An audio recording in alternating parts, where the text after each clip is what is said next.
Yarg! It's a Thursday, Yarg! I'm excited. Oh, wait a second. Okay, I wanted to make sure that my pants were clean, but I'm still excited. Yeah, my guest is already cracking up because, hey, it's Captain Jack. I can be funny and dirty without swearing. But I will say this.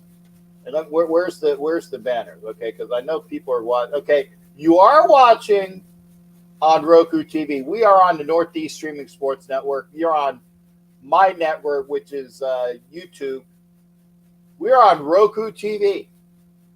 That's where we are on Northeast Streaming Sports. We're on Twitter. If you're on Twitter, why am I yelling? If you're on Twitter, I'm excited, I guess. If you're on Twitter, I can't see any of your comments. I really can't. I can't see any of your comments. Come over to YouTube. If you're on Facebook, some of the comments I can see depending upon what it is. If you're on my personal profile, I can't see dick. Unless you come over to YouTube, because you have to come in and say you're going to let people see you and all that other stuff. But it's Thursday. It's Super Thursday. But I am so bored. It sounds like an old Johnny Carson. I'm so bored. How bored are you? You know what's on TV right now? Josie and the Pussycats. Literally. Josie and the Pussycats. Now, there might be a sports show on, but right now, is that Carson Daly? Guy looks like Carson Daly. It might be Carson Daly. He's taking a baseball bat to the blonde. That was Melody, right? The one that had like the sixth sense about different things, and then the other girl, Rosario Dawson, she's there, and the black guy is trying to beat her up with a bat.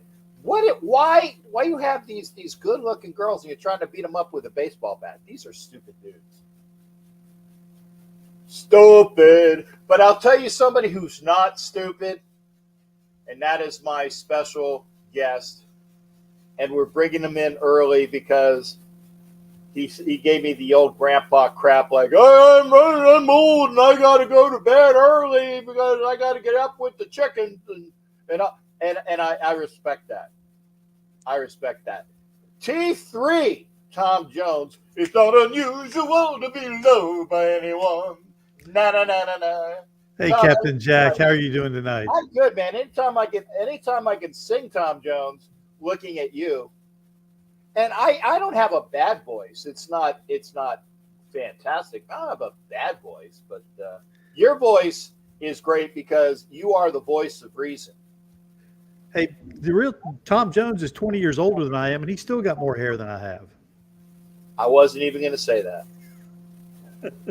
Hey, listen, I wear it proudly. Yeah. Well, that's I wasn't made to have hair, so I wear my baldness proudly. and you know what? You can ring that because I tell you, I've been bald like that. Other than boot camp, because boot camp everybody's like that. I did that once, and I made sure I had left the Philippines because I was coming over on a ship after I'd been stationed in the Philippines. So I knew all of the people that were there, and they saw me with hair. Right? Granted, I didn't have the beard, but I had my Navy haircut. When I left the Philippines on my way out for Desert Shield, Desert Storm, I did that. Right? I chopped it because again, high speed, low drag. I don't look good.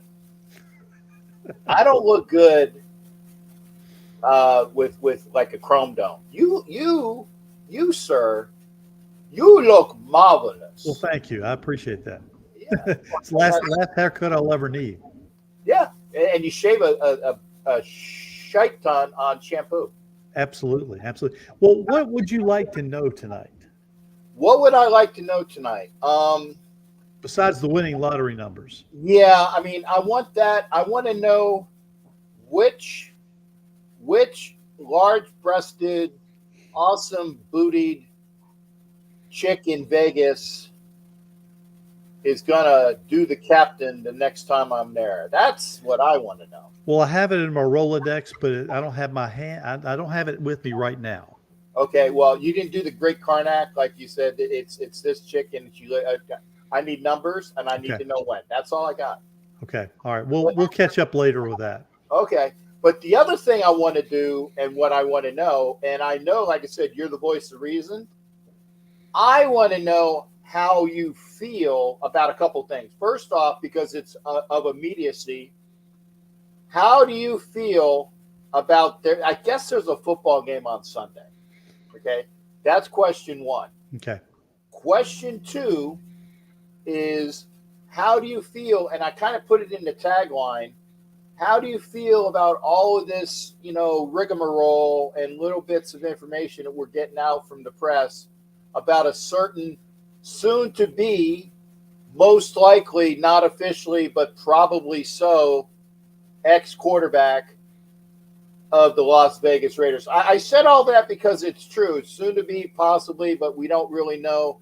Could be ex quarterback. I got to quantify it.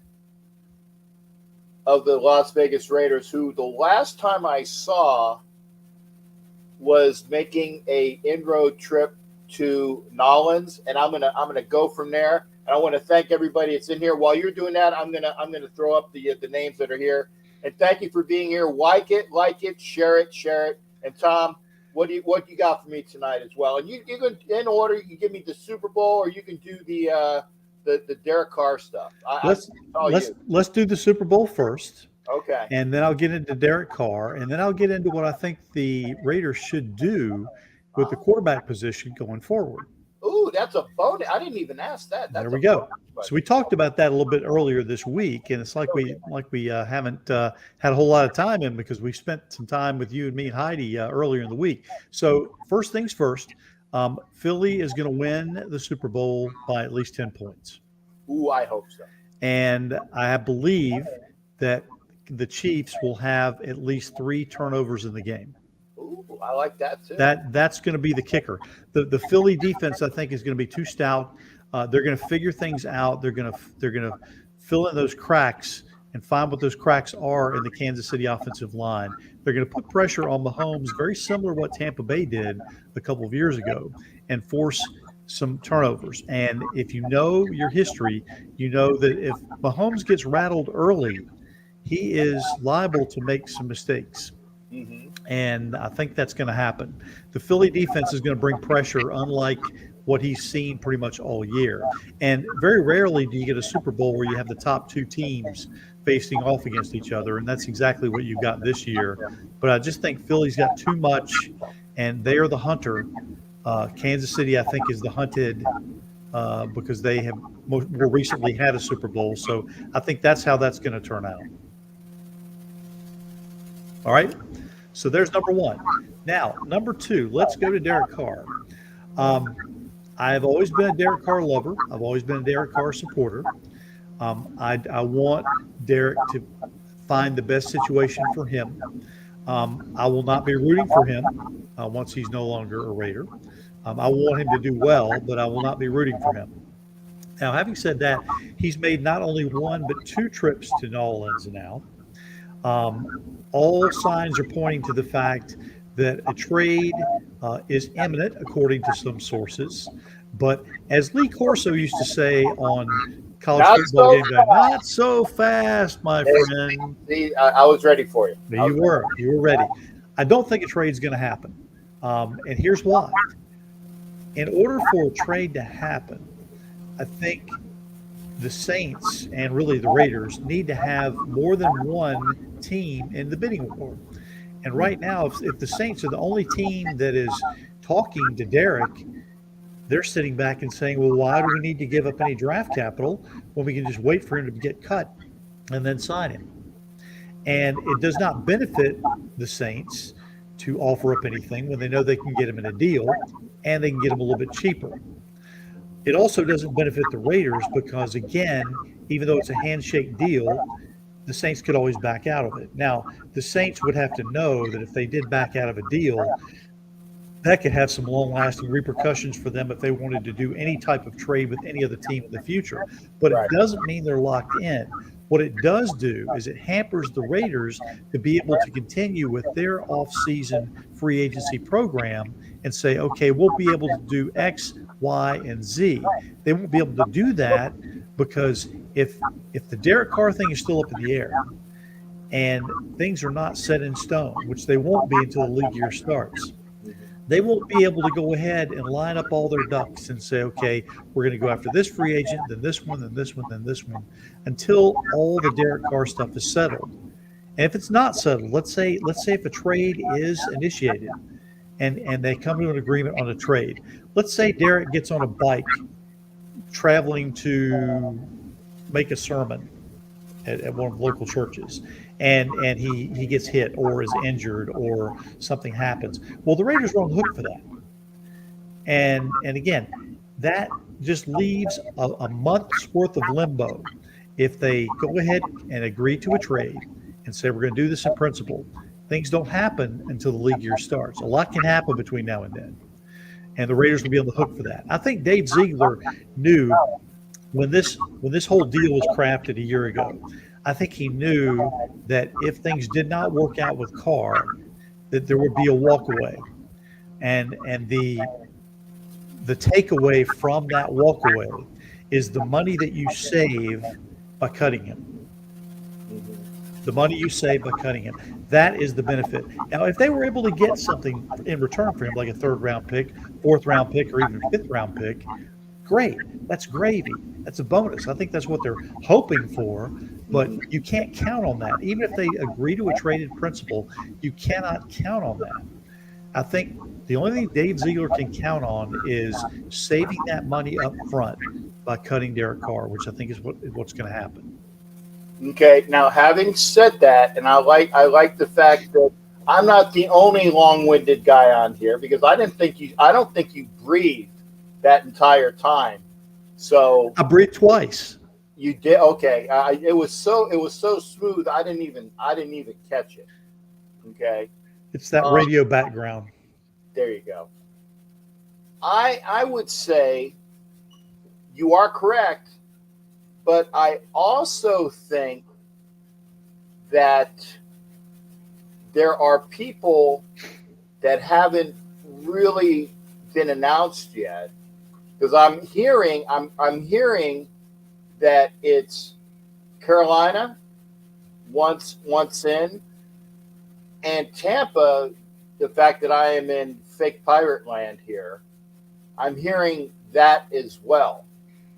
So if that's true, it might be. And again, like you said, if there's only one team bidding, you're bidding against yourself, and you don't want to.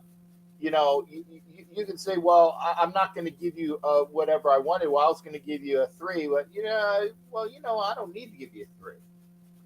But if Carolina and Tampa do get involved, and it's known it's known, and it's got to be. It doesn't necessarily need to be known by the Raiders. It needs to be known by the Saints, so that they can tie him up, so that they don't like back out of any positive deal like you're saying. Because again, Josh McDaniels had a bad egg on his face a couple years ago when he walked away from the Indianapolis deal, and then we were found out later on and this is the backstory, is apparently that Irsay spent a lot of time in his bathroom. I'm not saying what was going on in the bathroom, okay?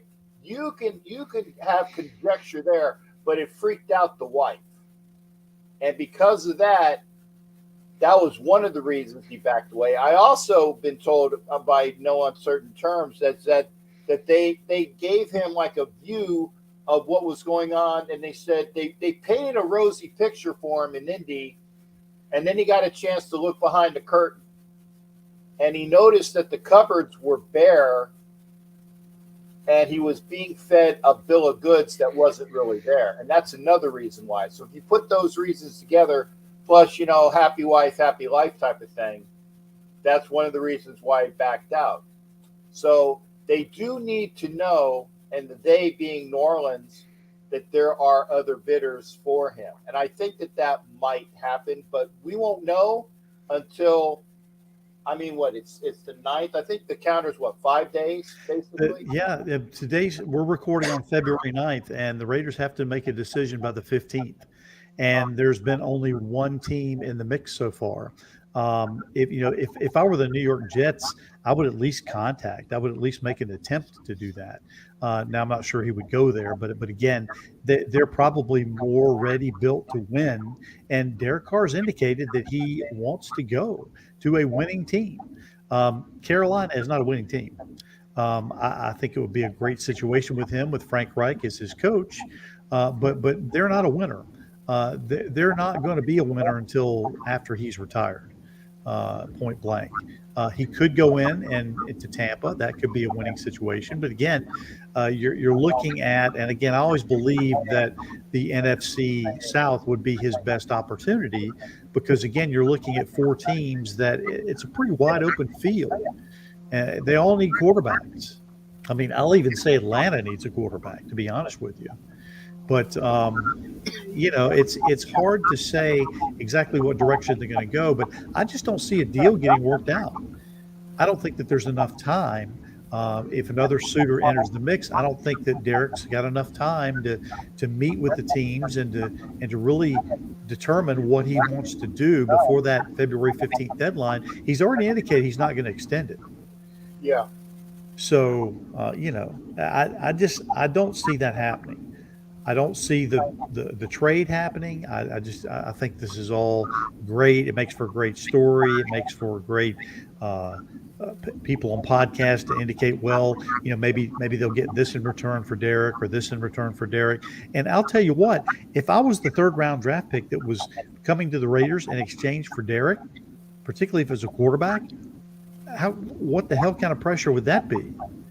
Because then you'd be judged by somebody who was with the franchise for 9 years and basically was the face of the franchise for 9 years, Khalil Mack notwithstanding. But again, that's a lot of pressure to put on a 3rd round draft pick. Yeah. That's if they got a 3rd rounder. Right. And as of the reports are right now, it's a 3rd. But again, it's all etched in Jello, and it's not even the Jello that is congealed. It's the Jello that's hot, that's steaming, that you just put the mix in. It's hot. It's a hot blue goo. It's the Jello that you just put in the freezer in the ice cube trays, and you keep opening the freezer every 5 minutes, wondering if it's hard enough yet. Yeah. I haven't had Jello in years. Yeah. Years. But oh well. That dates both of us. Yeah. If you don't know what Jello is, but their market went out when a certain black comedian that's all I'm gonna say. Well, that's Jello pudding. That's not Jello. I know, but it's the brand name. That's true. Brand name. Jello pudding. But still.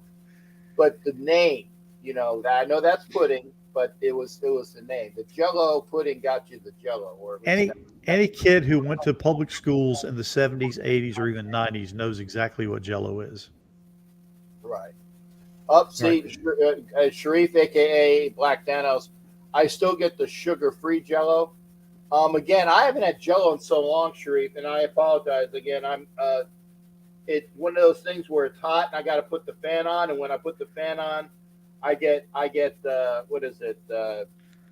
What is it? Itchy eyes. But I'd rather do that. But yeah, My college roommate used to take Jello, mix it up with water, and then add vodka to it. yeah, a hunch punch. Yeah, Yeah, hunch punch. Yeah, absolutely. and actually, we in Florida, hunch punch was Everclear. Okay. Yeah. And I remember when I turned 19, because 19 became the new 18 when they did the upgrade. Yep. 19 was the new drinking age. So when I turned 19, I had Florida brand Hunch Punch in a big Gator glass, and so that was it. And because I'm not a drinker, and my buddy who is a drinker and a partier, he said that they were gonna. Well, he wanted me to do some marijuana, and drugs is bad, okay. But I was a ROTC, so I said, Paul, I can't do that. So he goes, okay. So he gave me the Hunch Punch, and he said, I got something for you. And he got his Mickey Mouse balloon from the old, with the one that had, and it had the ears. Yep. And he gave me a Whippet, and I'd never had a Whippet, right? Okay. And so I had the Hunch Punch and a Whippet, and I downed it. He says, I'll think of you as a man. So I downed Everclear with the Kool-Aid and the Jello or whatever, and I downed it. And his room was like one room down across the hall, right? And I bounced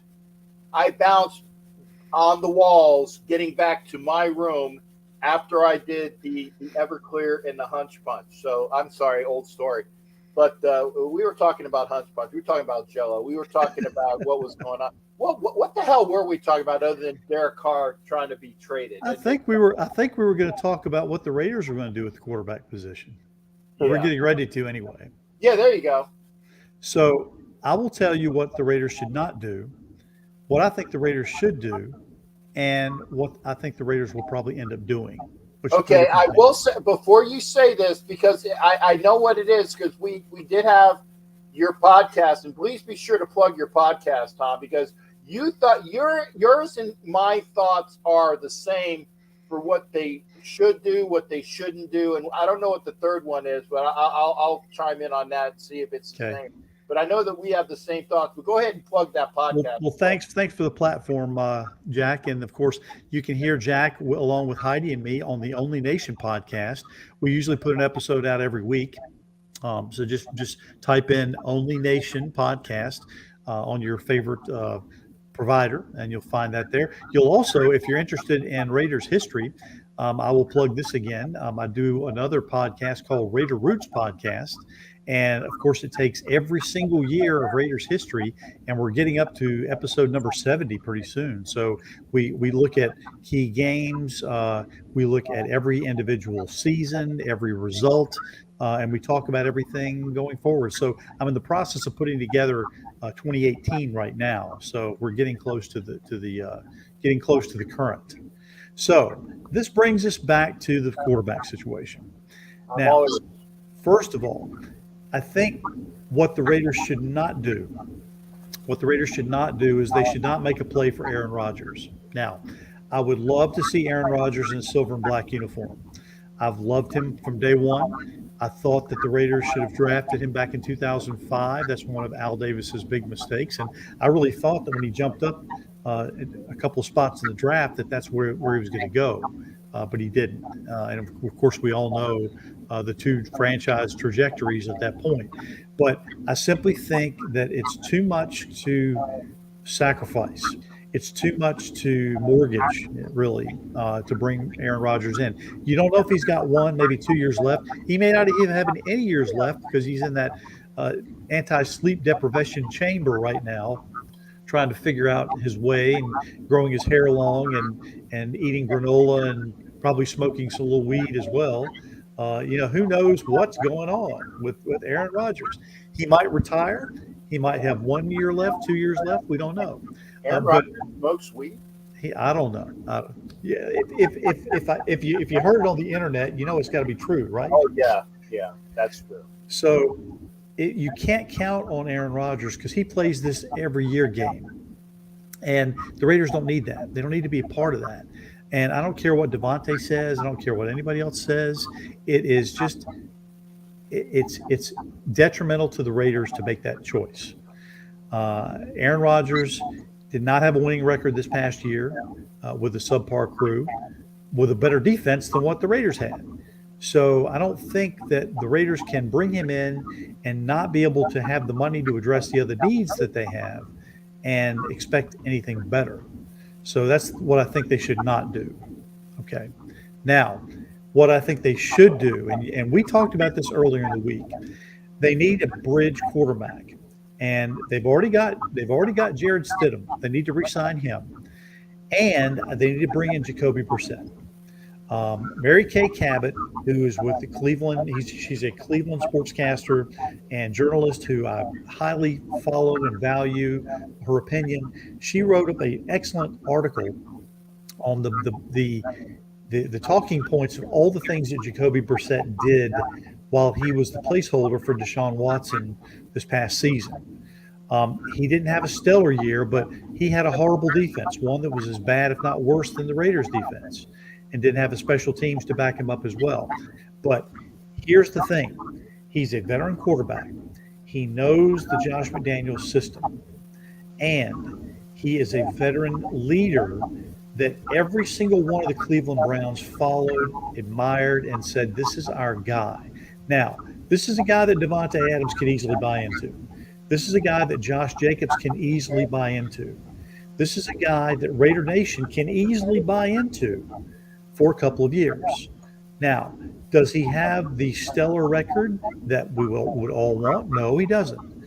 But he hasn't played for great teams, and he hasn't had the best of situations. But again, he has what it takes, I think, to take this offense to the next level while a new quarterback, and I say a new quarterback because the Raiders definitely need to draft one, but not in the first round. Nope. They don't need to trade up. There's nobody I see in this draft class that I think is worth trading up to within the top 3 picks. Now, if C.J. Stroud is there at pick number 7, if he's there, which I don't think he will be, but if he's there, I'd say draft him. Perfect. But he won't be. So I think you need to pick the highest impact defensive player you can and then count on drafting a guy in the second round. There's going to be some good talent available in the second round of the draft. Jake Haener of Fresno State. Yeah, I know it's another Fresno State quarterback. Hendon Hooker. Malik Cunningham of Louisville. You've got Bo Nix of Oregon. You've got lots of different possibilities. I didn't even mention Anthony Richardson of Florida because he's probably going to be gone in the first round. Nah, don't want him. And I'm a Gator. Yeah, don't want him. Yeah. But there are some other guys there. And here's the thing. Whoever comes in as the new quarterback of the Raiders, if you draft a quarterback in the first round, the clock's ticking, which means everybody, the sports journalists, the fans, everybody out there. And I know, and I saw in the comment that Jacoby's not selling tickets that Mark Davis wants, and I get that. However, if the team can win, that will put butts in seats more than anything else.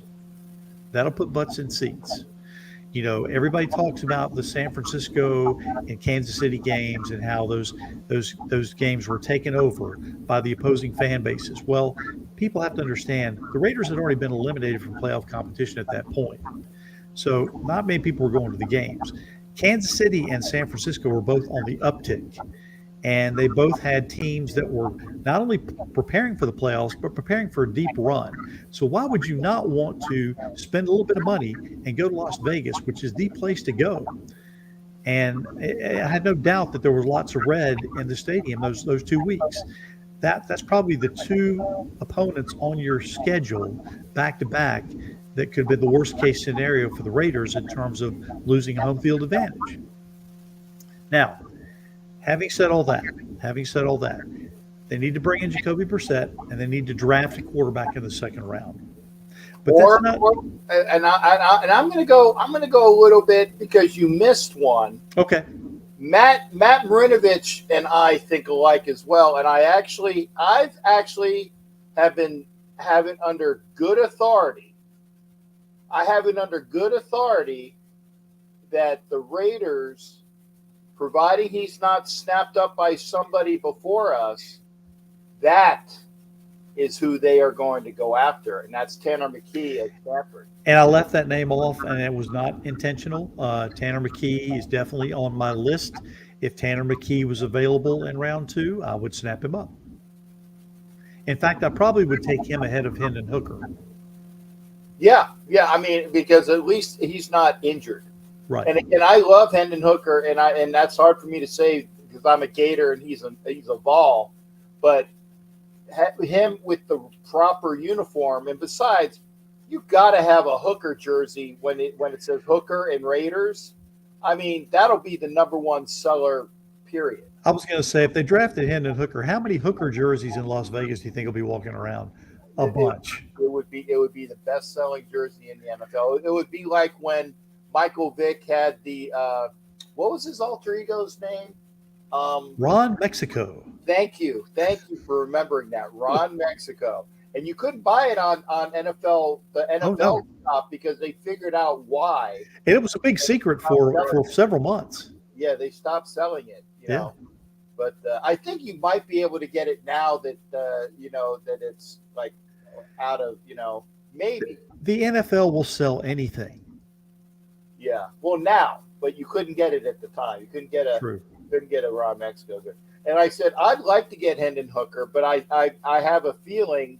And again, I have it under good authority because I got a source that it's going to be Tanner McKee. And if you get Tanner McKee, I'm all for that. Just see where he's going to go. And, obviously make sure that you're the person that gets him before he goes to somebody else. Do you have to trade? I think you might have to trade into the latter part of the second round for Tanner McKee. You also might have to trade into the latter part of the second round to get Hooker, because there are people that want these guys and they know that those are the ones that, hey, if I want them, I probably got to do a second round draft collateral for them. But that's why I think, and this is, again, long-winded, if the guy that you want at 7 isn't there, okay, like I said, Stroud or Levis would be the only people that I would consider, but they're both going to be gone. I wouldn't pick Stroud at 7. I mean, I wouldn't pick Levis at 7. Yeah, but I think about it because I think that he has more. I think that him and AR-15, same prototype, can run, can throw. They're both inaccurate as hell, and you're going to have to work on that accuracy. But what my point? Oh, if the guy that you want isn't there, and I want Carter, or I want the kid from Clemson, or one of those other beasts. If they're not there at 7 and somebody else is, and somebody comes on your phone saying, "Hey, I want your pick," I'm like, okay, well, I'll take your first and a second, and maybe just sell it for as much as you can, and then that's when you get that other collateral. If you get that extra second, that's when you get that quarterback that you got in that trade from trading back. I can see them trading back. I mean, I could see that. It depends on how the board falls, but I could see that happening, and that would be a smart move, in my opinion, because again, the Raiders need a lot. They need a lot of talent, and they need it at all positions. So, as much as they can get, this is not a one-year rebuild. And I know because of the torn ACL that Hooker won't be available right away, which is a good thing. Whoever comes in is going to need at least a year to learn Josh McDaniel's system. At Uh, least. so again, you're going to have drafting a guy knowing that they're going to not see the field probably for the first year. And Raider fans just are going to have to get used to the idea that even if you draft a number one, a first round draft pick quarterback, that's not going to be your answer right away. And that person may not see the field right away. Okay. Now, here's probably what's going to happen. Here's Okay. probably what's going to happen. As much as I would hate to admit it, and I don't have an ear to the ground in the Raiders organization. I don't have any sources. I'm just going by what my gut tells me here.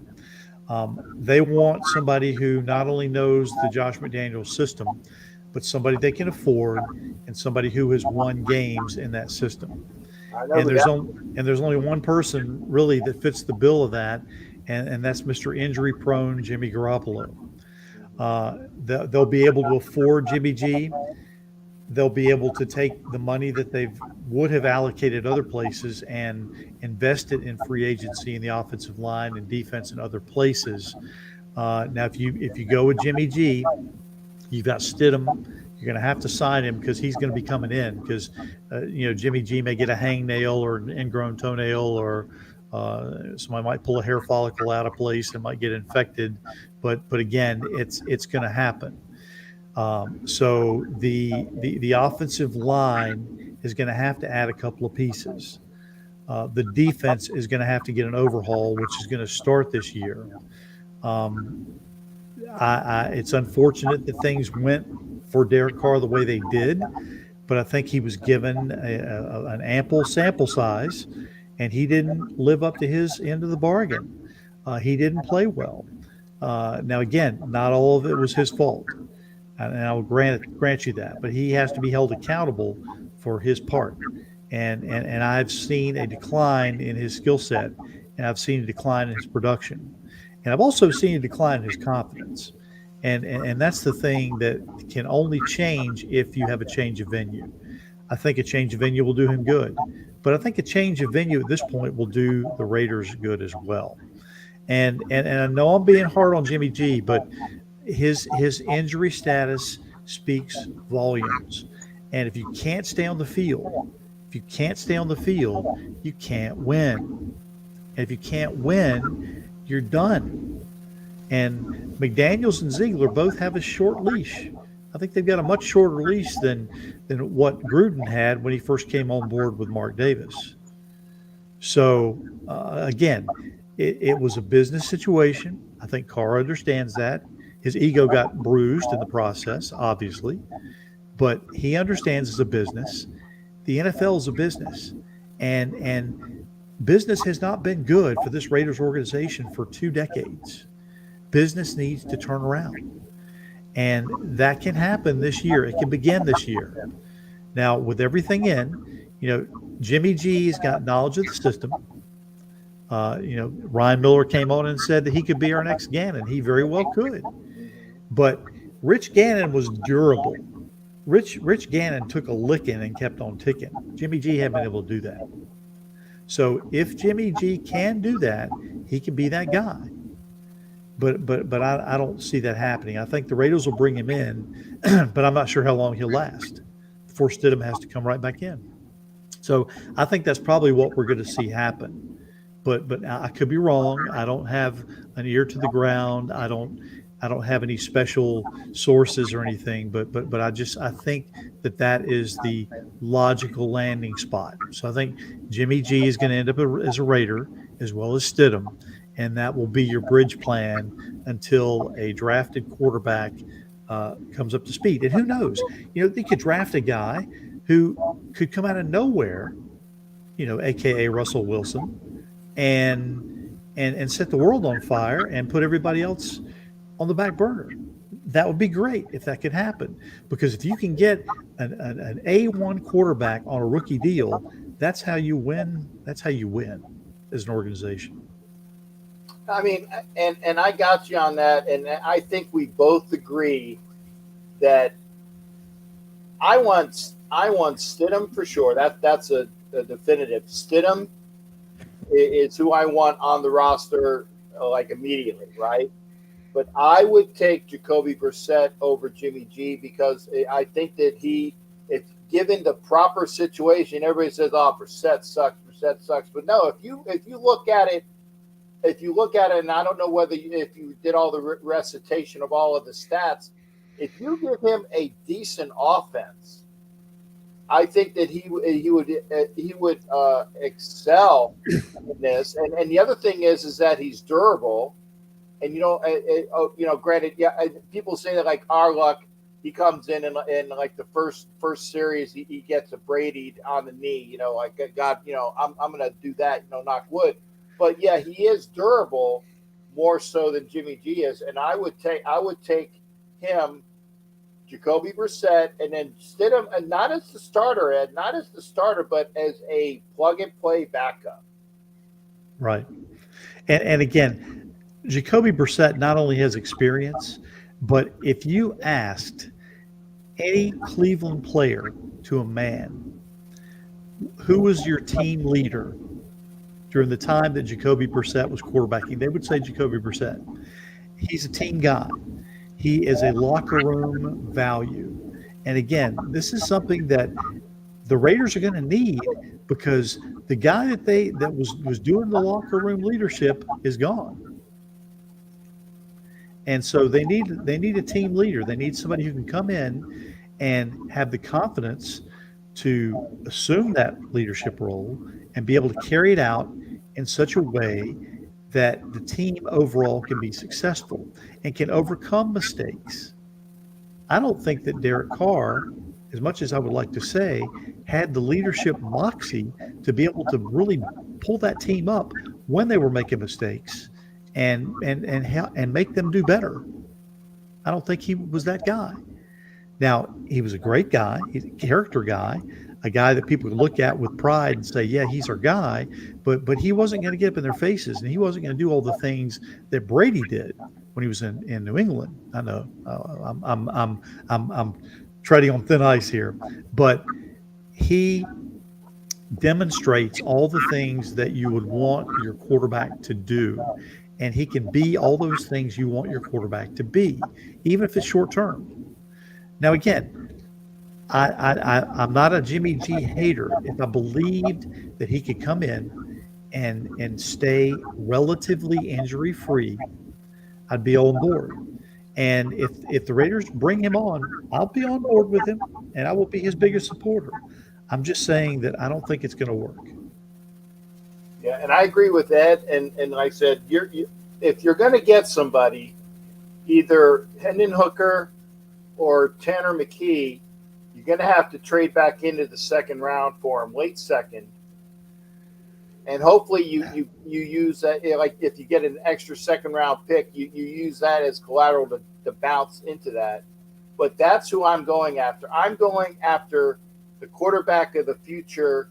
And maybe it's not going to be the future because, again, let's say, and I'm not that I'm wishing negativity, but let's say we totally suck next year. There's a quarterback that I'd love to get next year. And who's to say that because I know that there was a team by the way of the Cardinals that drafted the chosen Rosen, and then the very next year they took Murray. So it's there. I mean, yeah, you don't want to have that, but it's not saying that it might not happen. So I like I said, I take McKee, I take Hooker, second round. I want a bridge quarterback. To me, I agree. I agree with T3 here. I want Brissett because then you save money on somebody that knows the system. I think that would be a fantastic quarterback. Jimmy G, I don't want, but I would settle for him. But you're going to need to have somebody that's decent as the quarterback. And I think it's either going to be, well, I tell you, in my estimation, the starting quarterback for the Raiders next year is either going to be Aaron Rodgers, Jacoby Brissett, or Garoppolo. I think one of those three guys is going to be the starting quarterback for your Las Vegas Raiders next year? If Aaron Rodgers is your starter, you may win 2 games because you're going to be so cash strapped with everything else, unless they score 50 points a game. Now, if they come in, if they set the world on fire, they put up 1,000 yards of offense every week, and they score 50 points a week, then you probably took him with Reese. That's not going to happen. Jacoby Brissett, as much as I would like to see that happen, it's not going to happen. Garoppolo is going to be your starter day one. That's that. I'm making that prediction right now. I could be wrong, and if I am, I'd be the first one to eat my words and come on and say, "Look, I was wrong." But I see that happening. I think Jacoby Brissett, as much as I would like to see that happen, is probably going to find himself as a backup somewhere else. I don't think he comes on as a starter anywhere else because there's nowhere else that runs the Josh McDaniels system. He's more valuable to the Raiders than anybody else, so he would probably come on as a backup. Well, we're going to find out. I mean, I would be very surprised if it's. I mean, if it's not one of those three guys. And I'm going to throw a name as well because I have yet to hear where's Jackson going to wind up. Yeah, he's gonna probably end up re-signing with Baltimore. They'll find the money somewhere. I think he'll end up back in Baltimore. I don't think they let him out of the building.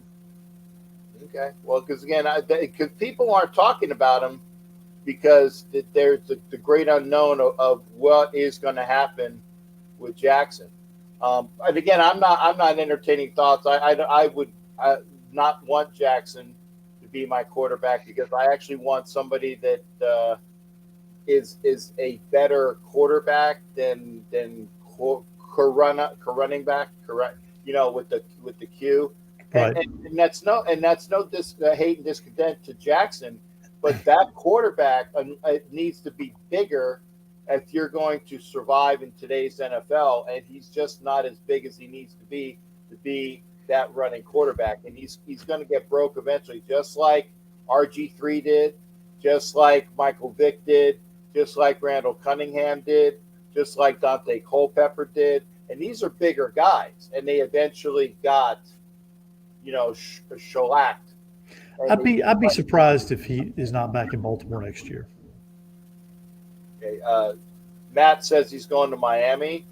No, because they're getting to it, dude. If you believe them, Yeah, the Tua situation is so sad because when that draft came out, I was telling people on podcasts all the time, up one side, down the other. As much as I liked Tua in college, he was an injury waiting to happen, and he did, and he is. And so, again, there's a cautionary tale about what happens when you draft somebody or when you bring somebody in who has so much injury history. It's even worse now than it was before. Yeah. All right, Jack, what else do you want to know this evening? Again, besides the winning lottery numbers. And the blonde with the TNA. I'll get back to you on that one. I'm going to hold you to that one.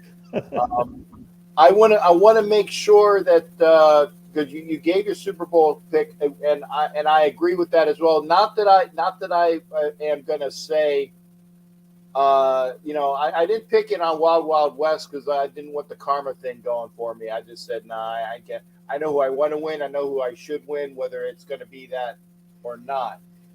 But here, I want to know what happens with Josh Jacobs and why, and it's like, does he stay or does he go? And if he stays, in what respect and how? You know what I'm saying?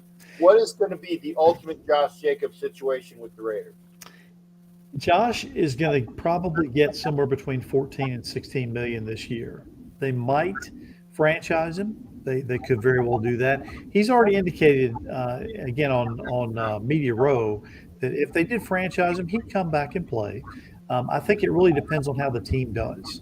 He wants to be on a winning team. He worked his ass off this past year. He did what nobody thought he could do with very little support at times. So I think that if he has a supporting cast around him, that's good. If they can bring in a couple of key offensive line pieces, if they can utilize the rest of the weapons that they have, if they can pull together a defense that can be somewhat reliable and be right on the right track, then I think that you're in good shape. Now, what I would have done is I would have gone ahead and taken that money that I would have saved on the quarterback position, gone ahead and thrown Josh $16 million with a 1 year option to bring him for another year, and tell him you've earned that, and have that be the incentive right there. Go ahead and pay him a little bit more this year, and say if you can match that or put some incentives together that you can go ahead and make that same money again next year. That's what I would do. I want to say, Sharif, you're not quite right. TNA does mean tacos, but I don't do anchovies, man. The A would be tacos and a great pizza. A great pizza. No anchovies. No. But it could be the A for pizza, but A probably extra pepperoni, mushroom, and cheese, but no anchovies, brother. And I hope that if Hollywood's still here, Hollywood, we will see you tomorrow. I can't wait to have Hollywood and Loretta hang out and watch the Super Bowl with me, and then maybe we'll have him on for the show on Sunday. I will say this as well: the Roku show on Sunday is playing at the regular time of 9 o'clock. I am not doing a show at 9 o'clock. I'm obligated to do a Roku show, so Roku will be on at 9. I will do a show on Sunday after the Super Bowl. After the Super Bowl. So for those that are saying, where's Cap? I will do it after the Super Bowl because I have Hollywood and family in here. I'm going to eat. I'm going to watch the entire game, and then I'll do a show. Whether it's an hour show, maybe 90 minutes max, because I got to go to work the next day. But I will do a show on Sunday. So I have one quick question for you, Jack. Are fried frog legs on the menu? No. Ah. Yeah. I've never had frog legs. I take it that's a delicacy that you like? Yeah, they taste like chicken. Well, I was hoping we can do that in honor of Patrick Mahomes. Our Mr. Froggy. Yeah. Now I see where you're going with that. Fried frog legs. Yeah, but they would have to be in a Roseanne cup. They taste like chicken. Yeah, I heard they do, but no frog legs. I do want to see, and I think with Philly's defense, I do see Mahomes getting shellacked. I think he's going to play well enough, but not overall. I think that he's going to get shellacked, and Kelsey's going to get at least one touchdown, and maybe somebody else. But I don't see a lot of offense for Kansas City because I think the Philly defense is going to clamp down on them. And obviously, I'm hoping this happens too. 3 turnovers, Captain Jack. 3 turnovers. Okay, 3 turnovers. Okay. Well, we shall see. We shall see. And Hefe, that's not because you're here. That's not hate. And I see Hefe KC in here. And again, Hefe, you're invited to be here all the time. When you become a dick is when I kick you off the show. Again, when you're a dick, I don't deal with dicks. But welcome to the show, Hefe. He says 3 rings. We'll see. And Hefe, if the Chiefs win or lose, I do want you to come in for the after show for the Super Bowl, so you can either revel in it or take a bunch of crap that's coming your way, brother. That's all. If they win, I will certainly give them the props. But if they lose, I will give them a bunch of something else. Oh yeah, and I can't wait to do that. Yeah. Well, Tom, what do you got for me other than that? Well, not a whole lot. I just want to encourage people to join you on YouTube if they haven't done this with the show. As Jack mentioned, if you're joining on Facebook or some other venue, the comments can really be viewed if you go on to YouTube. So if you like the show, if you're coming on, make sure you jump on board with the captain and make sure you're on YouTube. I appreciate that, and in about in a little less than 20 people, I'll have 2,000 subscribers. There you go. That's pretty cool. I mean, not that I'm egotistical about that, but after all this time and a lot of work, I think it's really cool. The possibly getting up to 2,000 subscribers. Well, Jack, I would love to interact with anybody out there if you want any comments. So if you hook me up on Twitter, I can be found at T3_sports703. You can find me weekly on the Only Nation podcast. Maybe not weekly during the off season, but we'll be back on a regular schedule. And of course, you can catch every single year of Raiders history up through the year 2016 right now. But we're working our way to the current. If you go to excuse me, I lost my train of thought there. Raider Roots podcast. There we go. Forgot my own podcast. How about that? Did I get that right, Tom? T3_sports703. That's it. Okay, make sure you look up my boy Tom Jones. And I actually do sing, by the way. I'm sure you do. Jack, I appreciate you having me on tonight. Anytime you want to bring me on, let me know. And of course, I got to get back up with you anyway with that information you want from my Rolodex. Yeah. Like I said, the TNA, which is tacos and another great pizza, or the blonde that brings it. So TNA stands for tips. That's TIPS. P is in Paul. Tips and assets. Yeah, there you go. That's TNA. And I'm all for that as well. Tom, thanks for being here, partner. Again, check out T3_sports703 on Twitter. So obviously you got that little @ sign there. T3_sports703. Check out Tom. Check out the Only Nation podcast. Check out a bunch of other things that he does. And again, great minds follow Tom Jones. Thank you, sir. All right, listen, have a great evening. And to all your listeners out there, thank you for your continued support. And thank you for your support of Jack, the captain. Yeah, well, I clean up okay. All right. Have a good night, Jack. All right, take care. Thanks for spending an hour with me, brother. Listen, thank you. I'm happy to jump on anytime. You got it, man. You take care. Thanks. Bye. All right, that was T3. Tom Jones is not unusual to be loved by anyone. So there you go. Make sure you are popping with T3. Yeah, he was a great guest.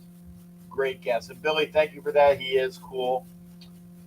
Sebastian, hey, well, my prize came today. Thank you. Violator hook. I'm glad.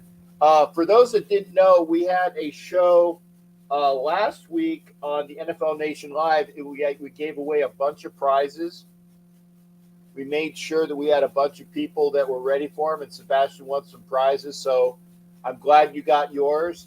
That's it. Jared, I tell you, can you hit the link, Jared? Can you hit the link? Let me put the link up for you, Jared. Let's see here.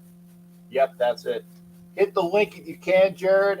Let me know if that can, because again, you don't have to come in. You don't have to come in via the camera. You don't have to come in via the camera, but like I said, the audio is better. And it's just that when we hit the phone, I have to put my phone up to the speaker. Nah, Jared, it says devices not. You got to connect your mic and camera before you can add them. So check to get that squared away, Jared, because I want you on, brother. I want you on. I'm going to bounce you because it says you're not. Do all that you need to do to get the camera, or not the camera, get the microphone squared away, brother. The microphone squared away. Because otherwise, I literally got to put my phone up to here. And I haven't heard from you in a bit. I will do it. But get your stuff squared away. Come on in tonight. Josh Jacobs, hot player of the year. Hot player? Hall of Fame player? I don't know. Hey, let's talk about that. That's another thing as well. I'm not watching. Is that what's on? Is the awards show? Jared, it's not working. It's not working. He got player of the year. Okay, great. He deserved that. Not working, Jared. So here's what I'm going to do, okay? And it's only for Jared And I'm telling you, it's only for Jared. Okay, let me do that. Let me deal with this. Hang on.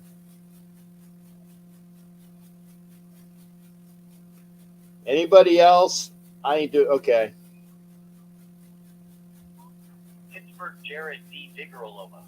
To accept, press 1. To send a voicemail, press 2. Okay, Jared, I got you here, and hopefully I got you as loud as I can be. Like I said, I do this for you because you are a stalwart individual, and you see how much of a pain in the ass this is, brother. Okay. Yeah, it is. Yes. Okay, like I said, But I got. get your stuff squared away, man. Get your stuff squared away. I will, but I got some hot news, Howard. This came in. You probably heard it. Maybe you did just at the beginning. Maybe you did, Howard. But right now, we can now say Oklahoma and Texas will exit the Big 12 after this coming next year, 2023-2024. They have agreed to pay the Big 12 a total of $100 million to join the SEC in 2024, a year earlier than originally intended. So apparently it is official now. Okay, Texas and Oklahoma to the SEC. Yes. Okay. Yes. And I appreciate. Yeah, apparently the agreement that. is subject to the final approval of the Oklahoma and Texas governing boards. However, apparently Big 12 Commissioner Brett Yormark said in a prepared statement tonight, as I've consistently stated, the conference would only agree to an early withdrawal if it was in our best interest for Oklahoma and Texas to depart prior to June 30th, 2025. By reaching this agreement, we are now able to accelerate our new beginning, however, as a 12-team league and move forward in earnest with our initiatives and future planning. I appreciate the approaches of OU President Joe Harose and UT President Jay Hartzell to ensure an amicable conclusion to this process and look forward to the bright days ahead for the Big 12 Conference. Now, we know in July this year, the Big 12 will add BYU, Central Florida, Cincy, and Houston to the conference, and it will compete as a 14-team league for the upcoming season. Sources did tell ESPN recently that both parties were interested in finding a way for the schools to leave early, but when ADs and presidents met a week ago in Dallas, there was no resolution, and it was a quick change that even surprised some leadership within the league this afternoon. So there you go. Apparently now, ESPN does hold the rights, Howard, to the SEC starting in 2024, which is the same season UCLA and USC are heading to the Big Ten, and the CFP is expanding to 12 teams. So this is the question now I'm going to ask you and everyone out there. With UCLA and USC going to the Big Ten, where does this leave Oregon, Washington, Stanford? There's been talk also that apparently yesterday the Mountain West of like Boise, Memphis, and San Diego could be going to the Pac-12. Where do you think this is going to go? Well, they're gonna the Pac-12 is gonna strip as many of the quote unquote better schools that they can. Maybe they pick up Boise State or is Boise State already over there? Because I thought they were Mountain West, right? They are Mountain West right now. Yes, that is correct. Yes. I think that they might go after Boise State. I think that maybe they might even go after North Dakota State. But they're gonna try to get some people that are quality football teams and put them in that spot because that's what they're gonna need. Definitely. Yeah, I agree. Now, I was wondering, with your thoughts, Howard, the NBA, with all these trades, Howard, the last 24 plus hours or so, from Kevin Garnett to Jay Crowder, of course, to Kyrie earlier this week. Which team do you think right now is the team that made out good, and which was the team that kind of took a major step back, in your opinion? Okay, then you're gonna have to tell me. I didn't hear about KG being. Where'd KG go?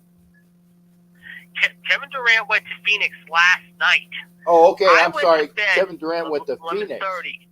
Yeah, okay. That was a big deal. That was a blockbuster, to say the least. I mean, you talk about some big deals today. I mean, I'm pulling these up right now. I'll tell you some of the deals right now. Apparently, however, the Clippers we understand, got Eric Gordon, Bones Highland, Mason Plumlee, and sent John Wall to the Rockets. This was the Lakers, apparently, or the Clippers, I should say. Now, the Durant deal, however, was just mind-boggling beyond words. I mean, I went to sleep last night, however, at about 11:30. However, when I woke up this morning about 4 o'clock in the morning, my phone was humming. I'm thinking, who's texting me at this hour of the morning now when I'm sleeping? Well, apparently, however, that was unfortunately the story. However, a lot of people did not see coming. Like I said, they apparently acquired him in a blockbuster deal. This is how the deal worked out. I'm just pulling up the deal right now, so give me a second. Okay, here we go. Apparently, Kevin Durant was traded from Brooklyn to Phoenix. That includes Mikal Bridges, Cam Johnson, Jay Crowder, who went to Milwaukee today, as he was traded 24 hours later to Milwaukee, and count them, four unprotected future first-round picks, however. In a deal, however, Durant and T.J. Warren sold to the Suns for a massive haul first-round picks. This year, 2025, 2027, and 2029, as well as a 2028 pick swap. So apparently Durant said 3 days ago, I'm not going anywhere. I'm going to stay in Brooklyn despite Kyrie going from Brooklyn to Dallas. Now he's going to Phoenix. He's playing with Devin Booker. He's playing with C. Paul III. So all of a sudden the Suns, however, are looking pretty mighty good in the West, however, and challenging maybe like the Nuggets and possibly the Grizzlies and John Morant, as they could make some loud noise suddenly and challenge for that Western Division title. And if you're a Brooklyn Nets fan right now, you have got to be cursing like a big-time thing, however, tonight. I mean, they are just absolutely disgusted with the way this Nets thing went down. Yeah, they just got it. They just got it, the whole team. I mean, because obviously Durant and Irving was the unless I'm missing something, that was the team. So I mean, honestly, Jared, I'd have to take a look at what the makeups are, but honestly, I don't even begin to look at basketball until May. And I really I know it sounds bad, but I really don't care until May. So no problem. Well, Stuart Zink actually had the place rocking in Phoenix today in Arizona. How he had a KD jersey on in the place of the littlest little hole. How the 16 hole was up rocking today, and let's get you out on this. How Noah Taylor is right now tied with Adam Hadwin, Xander Schauffele, Howard 400, Charlie Hoffman 300, Scott Stallings 300. Congratulations definitely goes out to Justin Rose, who came back with a vengeance last week at Pebble. It's going to be a wild weekend in Arizona. I mean, you got the big game obviously on Sunday. You got this going on at the WM Phoenix Open, of course, this week. We don't know when Tiger is going to be back. I mean, he could be back next weekend. I think they're going back to California again next week in Riviera. I think that's the schedule. I'm pulling it up right now while I'm talking. I think they play that next week. Yes. They'll play Riviera next week, and then they go to the Honda Classic. I don't know if we'll see Tiger maybe till early, maybe for about 2 or 3 weeks, maybe at Bay Hill. He has not let anyone know yet his schedule for the year, but your guess is as good as mine. But I'm going to say right now, and I'm going to call it right now, I think Xander Schauffele is going to walk out of the Phoenix Open on Sunday as the champ. Okay. Well, good hearing from you. I said, Jared, fix your connections, please. Yes. It's because you are one of the longest devout callers, and I haven't heard from you in a while. I know I've had a lot going on, and I will try to get that up and running. I'm like I said, my computer is good, but like I said, it's a tough time to do other things, Howard. So I figured I'd get a hold of you now, however, before I go on my show. And of course, the big prize, Howard, this week, Howard, I think they said for the Waste Management Open, I think they said the purse is over $20 million. Okay. Well, Jared, thanks for coming in, man. You take care of yourself. And like I said, fix your phone. I will. Yeah. All right, brother. Be well. All right. That's Jared. Somebody was calling. Because when Jared was calling. Oh, it was Hollywood. Okay. I'm sorry. Hollywood was calling when Jared was. Or was he? No. Maybe. I heard the beep beep. I don't know if somebody was calling when Jared was on the phone. Only because Jared is long term. Jared, get your phone fixed. I'm gonna drop the link again. I see Jason Dean is in here. Jason Dean, thank you for being here, shipmate. Sharif actually had a good question, and I'll answer that. I don't know. How come KD never gets called a team hopper, but LeBron has fulfilled every contract he played for? Did he fulfill the Miami contract? I mean, obviously you know it because I'm not calling you to say that you didn't know it, but if you're calling on Google Voice, I don't know who it is. I'm not taking calls on Google Voice. Okay, I did it for Jared, but I haven't heard from Jared in a bit. I'm gonna bring Jason Dean Hunter on. You know why? Because he can actually click a link and be here. Okay. Jason Dean, hey, what's going on, brother? How you doing tonight? What's up? By the way, how'd you screw up your hand? I caught myself at work. Okay. I wanted to feel alive, so I bled. I ain't got time to bleed. That was on the other night. Yo, so. I got one thing to say. Yo, Thanos, it don't matter about KD. Kyrie's in Dallas with Luka. It's over. If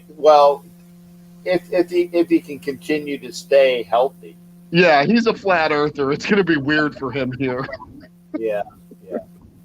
What's up, Cap? I see a lot of crazy talk in the chat about Jimmy G and stuff. Come on, everybody. Y'all know who's coming to Vegas. Y'all know who's coming. Discount double check, baby. Me and Aaron Rodgers are gonna be sipping ayahuasca tea and going on 4-day dark retreats. Okay, at what cost? At what cost is that going to happen? What are we going to get? First round pick next year. God, I don't want to give up a first round pick for Aaron Rodgers. I'm sorry. Right, next year it'll be 32nd when we win the Super Bowl. You're smoking something, man. No, I have faith in Aaron Rodgers. Y'all think Jacoby Brissett's going to come and win games for us? You think Jarrett Stidham's going to win games for us? No, neither one of them are. What are we going to do? Just collapse and okay, let's rebuild with the best wide receiver in the league right now, with one of the best pass rushers in the league right now, the best running back in the league right now. They won't want to stay. They're not going to want to play for damn Jacoby Brissett or Jimmy Garoppolo. Jimmy Garoppolo won't last 2 games. He won't last 3 games. You think we can win? You think we can win with Jarrett Stidham? Actually, yeah. Oh, Cap, what are you smoking down there in Florida? You get that good down there, though. You know I don't smoke that. You get that good. You eat them gummies down there. I know you do. No. I've still never had marijuana in any source. Come on, y'all. Drink the ayahuasca tea. Come on, y'all. You'll all have that. Yo, how good would Aaron Rodgers look in the silver and black? That would be the #1 jersey for sale. No, because he doesn't want to go to. He doesn't. I think if he goes to San Francisco, it's too much pressure. No, San Francisco don't want him. They would take him too. They don't have no quarterback either. Well, they're gonna roll with what's his nose, Trey Lance. Yeah, Lance. They're gonna roll with Lance. Yeah, he's proven hasn't played a meaningful football game in 3 years. I got you, but they're gonna roll with Lance, and they're gonna let Purdy come back from his injury because it's gonna be Lance and Purdy. That'll be a 2-year. That'll be a 2-year for Purdy. Okay, but for him to be back at 100%. Yeah, that's 2 years. What they're gonna roll with, though. That's what they're gonna roll with. So how you doing, Cap? How's everything down there in the lovely state of Florida? Not bad. I had some. What do you call it? What was their name? No. But you are thinking along the right lines. I had some issues up here and here, so I'm dealing with that. But I go through this, Cap. Let me tell you something. I go through this every single day. I wake up every morning and decide if I want to live or if I want to die. Listen to me. I've had a therapist for the past 20 years because of things that what happened to me in my past. I deal with it every day. I deal with this brain thing every day. Every day it's a new adventure for me. It sucks because I don't know who's going to wake up. Is it going to be happy-go-lucky Jason Dean, or is it going to be the Jason Dean that doesn't want to leave the house? Yeah. It's different. It's different every day. You know, like the only time I'm really truly happy is when I'm around my Raider family. Like when I was on the road and I had a blast in New Orleans when I got to hang out with Danos. I don't really get to see him that much. But when I got to see him, I was very happy. I felt very peaceful, very calm, very surreal about everything around me, all my surroundings. But like I said, I go through this every day, Cap. And if I can get through what I've been through and what I go through now, anybody can. Yeah, no, and that's why I said it's I'm glad you're here, and I would hope that because I love you, and I love you. If there was anything that was needed, I would hope that you would make sure you reached out if I didn't know about it, which is why I'm saying you're gonna have to. I can't help you, or I can't fix what I don't know is broke type stuff. Absolutely. I completely understand that. Yeah. I mean, I've had people reach out and you know, I appreciate it. I do. I know that I'm loved. I really do. And I do have people that are close to me that do ask. Some people I tell, some people I don't, you know, because I don't know where them people are going to go with it. They might just go and take it and run with it. You know, I don't like clout chasers. I don't like people being around feeling bad for me so people will like them more, you know, like, hey, let's help so and so. I'm not cool with that. I met a lot of phonies in my years, you know, and they still phony. Well, and you know that I'm true blue, and absolutely. I know you are. I know a lot. I know a lot are people that I've met. I know are, you know, Thanos is true. My people here in Dallas is true. My roommate Dan, my Reset's true. You know, these are people that I really, really care about, and they're there in my world. You know, and I care about them as well. And I'm always there for anybody else. I'm always there to talk in case somebody needs something to say. I'm a good ear. I've been through a lot of things in my life, and I could always listen. You know, I can always give a little advice. You don't have to take it. Just listen to it, you know, because most people just want somebody to listen to them. That's all they want. They just want people to listen, you know, and you don't have to pay me as a therapist. I won't. What's said to me is kept with me. Right. Let me ask you a question. Where are you watching the game Sunday? Right in my room. Okay. If you want to, because as I said, Hollywood is going to be here tomorrow. Oh, shit. Oh, I'm sorry. That's fine. That's worth an OS. If you get a flight, I got another bedroom. That's possible. I'll keep you in the loop, though. I'll let you know. I might have to work Saturday. You know, it might be a red eye, but I'll keep you in the loop, Cap. No doubt.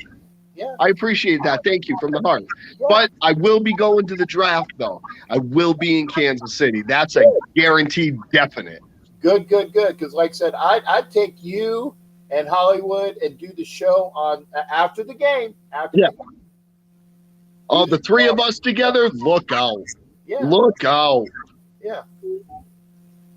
But having said that, and you're all in on A-Rod. I'm all in on Aaron Rodgers, absolutely. Okay. What would you do? Or let me say, if that doesn't happen, what is your backup plan? Okay. I don't want to go anywhere near Jimmy G. Too injury prone. Okay. I would like him to be there because I think he'd bring a lot of hot women to the Raider Nation. But you know, he's too injury prone, and he can't really throw the deep ball too well. And we have a burner. You know, we do. He's a bad boy, number 17. And actually, you know what? He's not as much of a burner as people think he is. Yeah, like he's more of a deep post guy. He's a good route runner, and he knows how to break in and out of routes. You're right. He's not that. But, I mean, Jimmy G, he can't throw outside the numbers. That's just not his thing. He has trouble throwing outside the numbers, like outside the hashes, which, you know, I don't want him because of the injuries. He doesn't – like, Rodgers is just different. And you know what? I think we should go as a win now. Draft a kid down the line, maybe a Tanner McKee. Stay away from Jalen Hall from BYU because all them quarterbacks in the Senior Bowl stunk.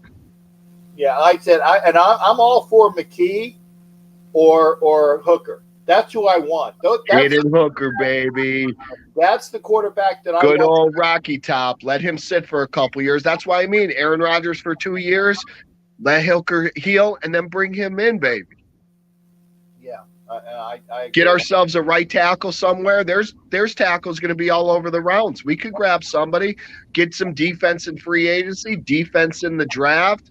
I know people think it's crazy and everybody wants to be the one that says, I told you so. Well, you know, there's a lot in the Raider Nation that they hate each other. We're so divided with the Kardashians and all that ridiculousness. You know what? And I already told a lot of people, and a lot of people unfriended me and stuff. You want to be a Car fan? Go be a Saint fan. I'm sure they'll take you. When the Saints go marching in, enjoy that. And having said that, so you think that that's actually going to happen then? Yeah, I do. Okay. He canceled it. He canceled his visit with Carolina. And I think Carolina would have been a better fit for him because they have a better defense. Yeah. I think personally, if we were going to trade him for Marcus Lattimore. Straight up. He'd be our number one corner. We can grab Marcus Peters for the cheap because he wants to come play for the Raiders. Yep. Yeah, I already know. We get him for the cheap. I mean, I would like to bring 52 back. That'd be nice. Let him come back and rekindle something. I can wear my jersey again. Yes, you can. And we can all cheer him and love him again like we did. Yeah. You know? Because him, Max, and Chandler would be a good rotation. Just saying. Yeah. But I don't know. I think that you would need to have Rodgers here for the 50 who, and until such a time that he comes back, I'm going to keep calling him 50 who. Understandable. You would need to have a dynamic quarterback in place for 50 who to tell the Chargers, I want out. Well, I think they're going to cut him for cap space because they got to pay that ugly, long-haired, weird kid that they have. They're going to have to pay him, so they're going to have to cut a few dudes. I think he might be one of them. Well, if he is one, I'd take him back in a minute, and I said I'd wear my jersey again. Yeah, I know a lot of people are against the Rodgers thing, and I saw Jacoby Brissett a couple times. Come on, man, what is wrong with you guys? Are you serious? Oh, yeah, I am. Yes, I am. Cap, stop, please. You're killing me. I gave you your time. Remember when Rich Gannon played for the Vikings? Yes. Was he all that in a biscuit? No. Okay. Remember when Rich Gannon played for the Chiefs? Yes. Was he all that in a biscuit? No. Remember when Rich Gannon played for the Raiders? Yes. What did Rich Gannon do as a Raider? He won the MVP with Tim Brown and Jerry Rice. Okay. I'm not saying that case settled, but what I'm saying is there are players that go places in the right situation, a la Jim Plunkett, a la Rich Gannon, and the Raiders are actually a better place for retreads to come in late and do better. Okay. So, and honestly, even and I know I'm going to piss people off, but even Kerry Collins at times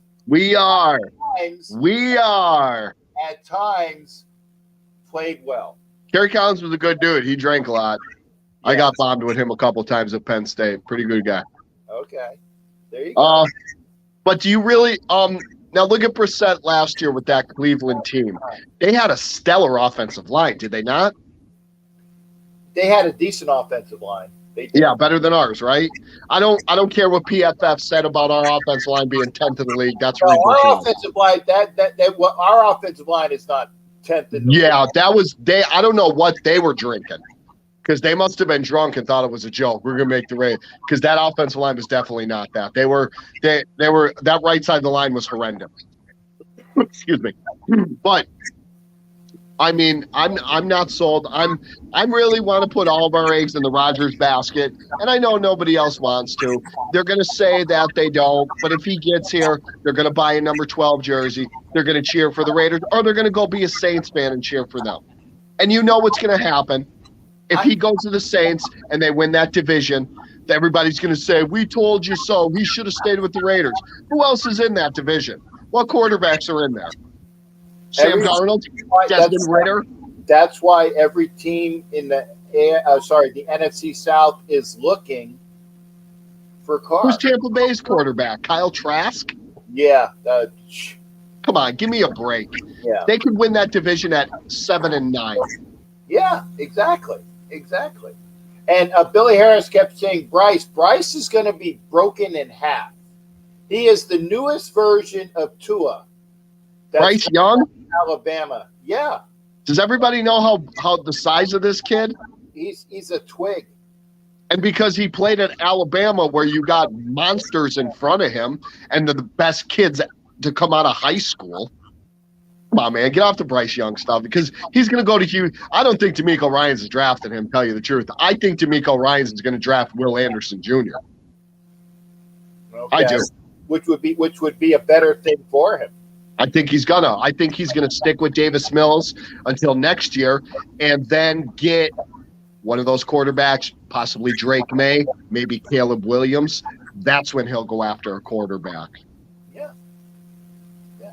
And trust me, if whoever is going to be the number one or the number one pick next year, it's going to be Caleb Williams, pretty much sight unseen. Don't count out Drake May. Okay. Don't count him out. That kid can ball. Okay. He's good. Okay. We'll see this year because he's losing a lot, but so isn't Caleb Williams. Yeah. Now, having said that, like I said, we will get the great draft perspective with Jason Dean on a show. Hopefully, I'm going to do this. On a show this year before the draft. I'm going to give you. Actually, I'll give you 2 hours plus because I'm obligated for 2 hours on Roku, and then anything after that is extra time. But at least 2 hours, and if you go over, that's fine. And I just do this, I just like that, and people will come in, and because you got the knowledge, and I'll just nod up and down. Thank you, I appreciate it. I know a little bit about a lot of things. Yeah. And like y'all, I know college football. I watch college football religiously. My whole family is college football. I'm really the only one in the family that's a pro football fan. And they kind of are now because they never were Raider fans until they saw me at the draft on TV. So now my family is Raider fans. Cool. And if everybody doesn't know, I'm from Pennsylvania. Yes. So. And he's not a Jopa fan. I'm not a Penn State fan. My whole family is Penn State fans. Right, and that's why your family and I get along because I like Penn State. Yes, I don't hate them, but I don't like them. So we'll say that. Yeah. All right. Well, what other tidbits? And I'm going to ask you the same thing that I asked T3. I don't know whether you had a chance to see him when he was here. Josh Jacobs, Raider, yes, no, and by what cost? Is it absolutely? Okay. I think after what he said tonight, or it might have been yesterday or earlier in the day, what he said to Chris Sims is telling our brass and our coaches, go get me help, go get me defense, go get us a tackle. I'll take the franchise tag. We'll work on the contract during the year. Go get us defense. I will stay here and play for 10.7. We'll work on the contract. I want to be here. I want to win. I'm a Raider. I love this team. I love this fan base. And I personally do know someone that he knows that he went to school with, that I'm friends with, and she told me he loves the Raiders. He loves the Raider Nation. He loves it. He's all about it, and he says it to everybody. I got this tattoo. This ain't just a tattoo to have. Just like Max, just like Clee. They all got it. Okay. Well, You know? that's good to hear, because I want to keep him on my team. At like you said, it's got to make sense. Okay, if it makes sense, and we get him some help, and I firmly believe I agree with him. You Yes. can't win without a defense. You can't win. And I know he said, he put the tweet out, he said it, hero turned villain. Y'all understand what that means, because they talked and he told them, I want help. You got the offense. He wants a quarterback too. I think he's on board for AR too, because he knows, he said it. I know 3 that they want. I think Stiddy is one of them. Stiddy could be there to teach Rodgers the offense.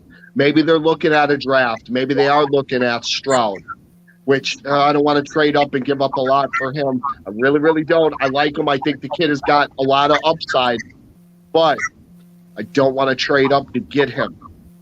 And You never know. like He you might said, turn into the next great quarterback. You know what? And y'all could throw snowballs in my face and tell me, you don't know what you're talking about. Well, guess what? It's 50-50 with every guy in the draft. yeah, I've been told by a person who has insight into the Raiders organization, they are not moving up for a quarterback, and they're looking for Tanner McKee. I love me some Tanner McKee. Guys, if you don't know who this is, please go and watch tape on him. Of course, you're going to see stuff that he's not great at, but go watch tape on him. The kid's solid. He's got a brain. He went to Stanford, for gosh sake. He went to Stanford. You got to be smart to go to Stanford. Y'all know that. And But he's got good. He's got the size. yes, he's a big boy. And Got a nice arm. He can Nice arm. Yeah, and he can move around too. He can scramble. That's what we want. We don't need a runner. Look at Kermit. Kermit's a scrambler. He ain't a runner. He is. Lamar Jackson's a runner. Yeah, Kermit's a scrambler. right. And therein lies the difference. Jalen Hurts is a runner. Yeah. Daniel Jones, runner. Aaron Rodgers, scrambler. Right. Tom Brady, statue, retired, selling sand for $90,000. Yeah. Well, he ain't, but somebody is smart enough to do that, and Captain, you should have been at that beat. Cap, you should have been there. somebody is stupid enough to buy it too. Oh, absolutely they are. Absolutely. The fans of the NFL, I'm included, we're weirdos, man. We'll buy dumb stuff, man. We will buy some dumb things. I have bought some dumb things, man. Yeah, but see, I would buy dumb things if I knew it was actually dumb things. Yes. I would not spend a nickel on sand that you can go and get sand at any place. I could sell you a bridge in Brooklyn. Right. If anybody interested. I'm not doing that. And Jimmy Farrell, I am on record as saying that Anthony Richardson will need to learn how to throw. Check his accuracy. Jimmy Farrell, he's got a strange release. It's a really weird, kind of like it's a long time release, kind of like a Tebow-ish. Exactly. Yeah. He has very high ceiling, but he needs some work. He's not going to go in and start right off the bat. I think someone's going to take a risk with him and throw him to the wolves. I hope nobody does, because it's going to ruin the kid. Yeah, actually, I think that he might be this year's Willis. That because everybody was saying last year that Willis was going to be a first-round pick, and he ended up going. But by the way, the pick that we traded, the same pick that we traded to the Titans to pick up Parham, he went with our pick. So I think that he's going to be this year's Willis. I think. I know I'm probably going to get a lot of flack for this, but that's okay. I'm all right with it. We all love each other. I think Will Levis is going to be Zach Wilson. Okay. I don't think that big. I think Zach Wilson still is going to have a career. I honestly do. He's got to get a little bit more mature. He's too much of a little kid. He took that MILF Hunter thing to his head. Yeah, he worried about the outside and not the game. I think that if you take a flyer on Zach Wilson, I wouldn't mind grooming him with somebody that actually would be able to groom him to get the kid out of him. I think Aaron Rodgers would have to give him some ayahuasca. What is ayahuasca? I'm dumb. It's to stimulate your mind. Okay. It clears everything. It gives you a more clear sense of purpose. Yeah. You drink it in too. Okay. So it's a plan. Well, it's not marijuana though. It's not that. Right. But it is a plan. Okay. Well, I think that at least he figured out that Shailene Woodley it was not somebody to hang out with. So nah, she's weird too. Their weirdness just didn't click. Yeah. So, that's all right. We'll find him a girl in Vegas. No problem, AR. AR, you just come to Vegas. Come hang with the Demon King, buddy. We'll drink some ayahuasca. We'll talk about our feelings. I'm with you, buddy. AR12, Silver and Black 2023, baby. Taking us to the ball in our stadium. It's happening next season, y'all. Get on the train. Get on board. Okay, well, I'm all for it as far as I would rather have that than Jimmy G, but that's not my number one. Like I said, I'm for Brissett instead of because you save money and you build up the defense with a quarterback that's a placeholder with McKee or Hooker coming in later on. That's my plan. I don't think Brissett or Stidham can teach either one of those two how to play quarterback real well. That's just my opinion. No, I got that, but that's where you get you bring in that real coach that is a good quarterback coach and let him do the job. Just give me my AR-12. Okay. Hey, Klecko made the Hall of Fame. Well, that's awesome. Oh, Big Joe Klecko from the Sack Exchange. Good for him. Joe Klecko finally made the Hall of Fame. Thanks, Jimmy Farrell, for that news. Well, isn't Gastineau in the Hall of Fame? Isn't he in there?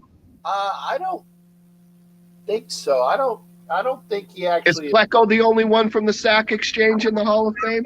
No, I'm looking him up now. I don't think he's a Hall of Famer. I know he's a mental case. Yeah, Mark Gastineau. Don't see it. I don't see Hall of Fame jumping out at me, so I don't think he's in the Hall of Fame. Hey, you know who was an overrated Hall of Famer? I'm listening. Joe Namath. Yeah. Wasn't even good. Okay. He said 3 words. That's it. Said 3 words. Yeah. And you know what? Honestly, if you're even going to go that route, and I'm sorry to say this, Bob Greasy. Yeah, he wasn't even the starter, right? It was Earl Monroe. Well, Earl Morrow. Earl got hurt, didn't he? Yeah, and so but he was the starter most of the season, correct? Well, he was a starter for at least the first portion of it. Got hurt. Earl Morrow came in and continued the run. And then at the end, they put him back in when he was good to play. But I'm just they Bledsoe'd him. If you look at how he was, not the greatest. No, that defense won for them. Right. Yeah. Oh, DeMarcus Ware, Joe Thomas. Thanks, guys, for this information. Oh, yeah. Joe Thomas. Yeah, he deserves it. Even though he was a loser his whole career, he still deserves it. Yeah, Joe Thomas and DeMarcus Ware. These names I can get behind. Yeah. DeMarcus Ware, Dallas, not DeMarcus Ware, Denver. Right. And Zach Thomas. Definitely deserves it. Great linebacker, even with his short stature. Great linebacker. Texas Tech Red Raider, too. Yeah. Well, Zach Thomas was kind of like Sam Mills, a person that makes it because of thumper. His ability. It doesn't matter if he's undersized. That's right. He was a cerebral linebacker, too. He was very smart. Very smart. He got a couple of his rookie cards. Pretty sure I do. Well, what else you got for me tonight there, big guy? Well, nothing really, Cap. I mean, I've been watching the trades in the NBA. As you know, I am a Dallas Maverick fan now. I'm happy to see Kyrie Irving in Dallas. I got Kyrie Irving's jersey on his way to me as we speak. I already have my Luka jersey, and I have a Luka Serbian Olympic jersey, too.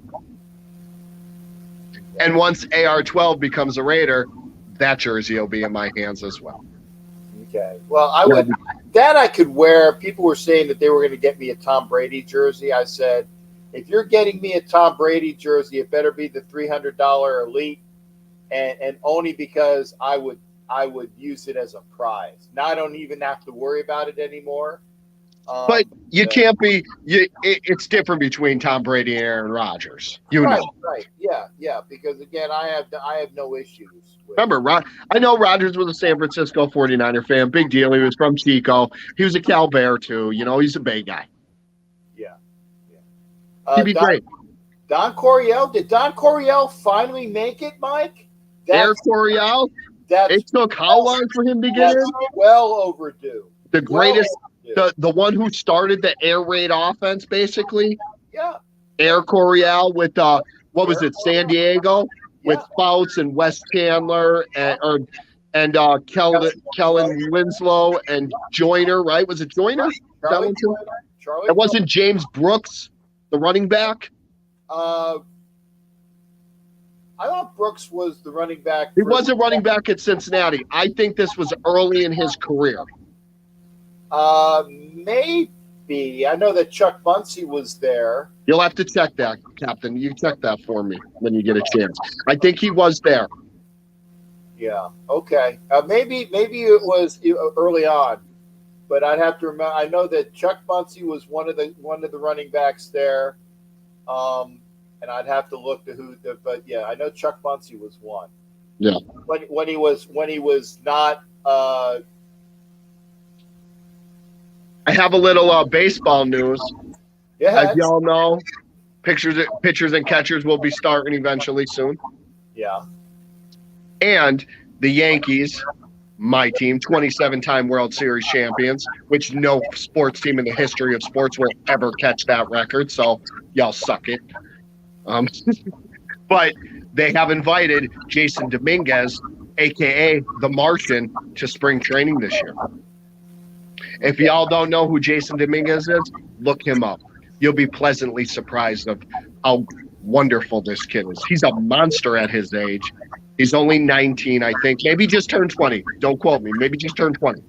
But the kid's going to be something different. He can run like lightning. He can hit with the best of them. And he's got a glove like Griffey. The kid has it all. 5-tool player. And not because he's just a Yankee, but I'm a baseball fan as well, and I know baseball that somewhat. Julio Rodriguez, the center fielder for Seattle, he's a 5-tool player too, and he's got the swag to go with it. I love him. I wish he was a Yankee. He might be a problem for years to come. Mm-hmm. Oh, Rondé Barber finally made it. That's gonna play well here in Tampa. Oh yeah, they'll throw a party. Everybody jump in the water. Big deal. Yeah, but I mean. Rondé actually deserved it. It's just that you knew it was coming. We just didn't know when. Yeah, it takes time for some guys. You know, it does. It is what it is. Like I said, they should have a Hall of Fame and a Hall of Fame elite because certain guys don't belong next to Ray Lewis. Certain guys don't belong next to Jerry Rice. Certain guys don't belong next to Tim Brown. Certain guys don't belong next to Art Shell. Gene Upshaw. There's just certain guys that don't belong next to certain guys. Okay. Mike Sarah saying that you are eclectic. Yes, Mike Sarah, I am all over the country. Yeah, you are eclectic. Yes, I am. You are eclectic. All right, Cap, with that, I'll bid you all adieu. I hope everybody has a great Super Bowl weekend. Please, please, please, everybody be safe. And remember, I'm on social media, you know where I'm at, Raider Demon King on TikTok. Well, Jason Dean Hunter 86 on TikTok, but it's the Demon King. I'm on Instagram, same thing. If you ever need to talk, you just want to chat about anything going on, I'm an ear and my lips are always sealed. I got you, brother, and I appreciate you. Like I said, I'm dealing with the frazzles, but I'm better. I'm Good. better, but Good. almost 1 year, almost 1 year. You're going to be okay. We all will. We all are. And Jimmy Farrell says it's going to be a long season for the Yankees. Jimmy Farrell, go watch the Islanders. You will. Take care, brother. You be well. All right. Love you guys. Demon King out. Raider Nation for life. Demon King. There's my boy. Take care, man. It's good to see Jason Dean. Yeah, he is. He's crazy, but he does know his stuff. Rondé Barber is the same height as Jerry Glanville. Wow. Did not know that. Well, like I said, looking at who Don Coryell was well overdue. Well overdue. Don Coryell should have made it in before this year. Him and Coach Flores, well overdue. And I'm glad to see Coach Flores made it, and I'm glad to see Don Coryell made it, because we wouldn't have the high-powered offenses we have today if it wasn't for Don Coryell. It wouldn't be that way. There it is. We are at 147, unless I get a phone call. I know that I gotta make the deviled eggs. I gotta do that. I gotta do that after the show, but because that's what I'm bringing to the Super Bowl party. I said we're having the pizza, the wings, the dip. Got a bunch of chips today. I got some other stuff for like crackers, like even ham and egg and cheese. The other type of stuff. Got that. Bringing deviled eggs. Got pancit and lumpia. It's going to be a great time to eat. And Jason Dean, if you could get a flight, man, like I said, let me know. We will be talking. Like I said, I will say this as well. And I said it before, the show on Sunday will not be at 9 o'clock.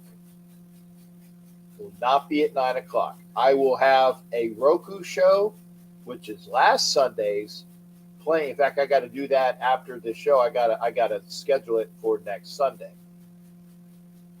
We will have a show. It'll be after the Super Bowl. After the Super Bowl,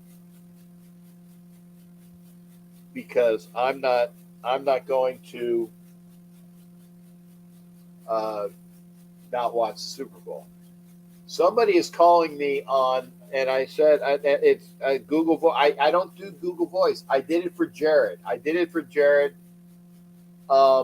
Hit the link, because Google Voice sucks. Google Voice sucks. Hit the link.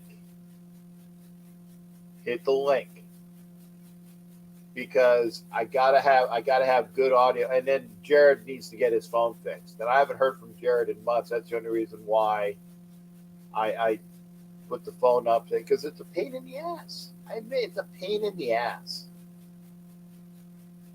Hit the link. Come on to the show. You don't have to come on camera. Hit the link. But again, the show for Sunday for the Super Bowl will be after the Super Bowl. It'll be uncensored.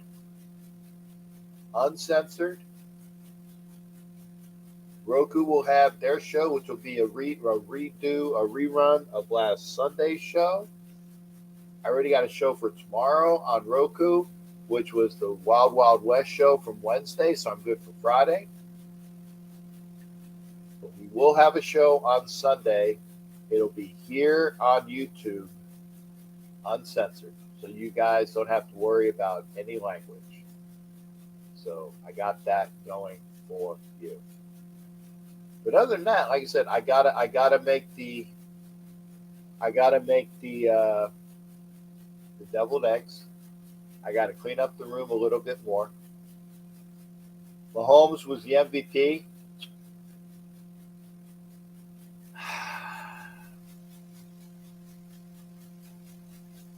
Mahomes with MVP. Well, hopefully that'll be the highlight of his weekend. Hopefully that'll be the highlight of his weekend. That's it. Obviously, I want to see the Raiders win. And the Raiders winning is something that might happen soon. But as far as this Sunday, I gotta have the Steelers. Or sorry, not Steelers, sorry. An Eagles victory. And Jimmy Farrell, I agree. I think Jalen Hurts should have won. I agree. But that hopefully will be the last little to have him play the game. Oh, I'm not MVP? Oh, I'm not MVP, and that other guy is? Watch this. That's what I want to see.